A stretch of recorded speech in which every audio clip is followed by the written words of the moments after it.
Beadsman. Beadsman or beadsman, med. Eng.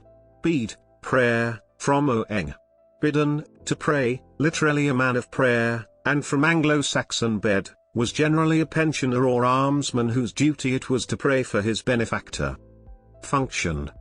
A beadsman, or beadswoman, in medieval times worked in this Christian occupation attached to the crown and churches in Scotland and England. In general the task was to pray for souls listed on a bead roll, pictured, represented by small items on a string called beads, i.e. prayers.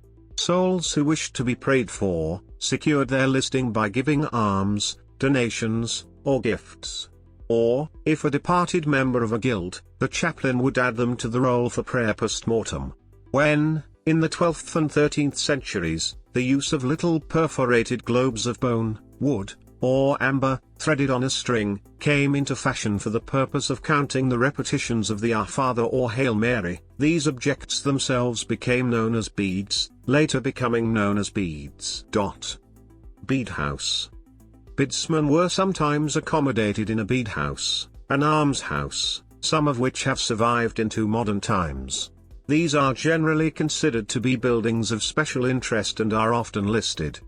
Royal arrangement. In Scotland there were public almsmen supported by the king and expected in return to pray for his welfare and that of the state. These men wore long blue gowns with a pewter badge on the right arm, and were nicknamed blue gowns.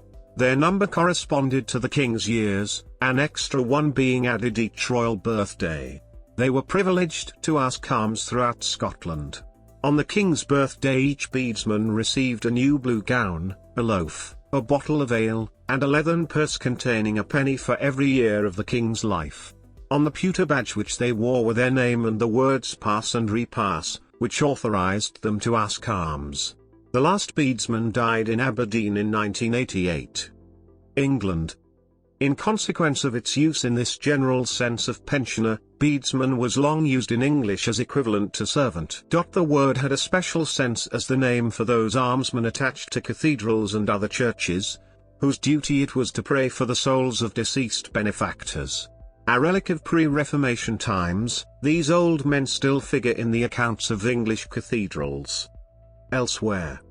In a somewhat similar practice, in Spain, roughly 14th century onwards, there were blind people hired to sing prayers for customers.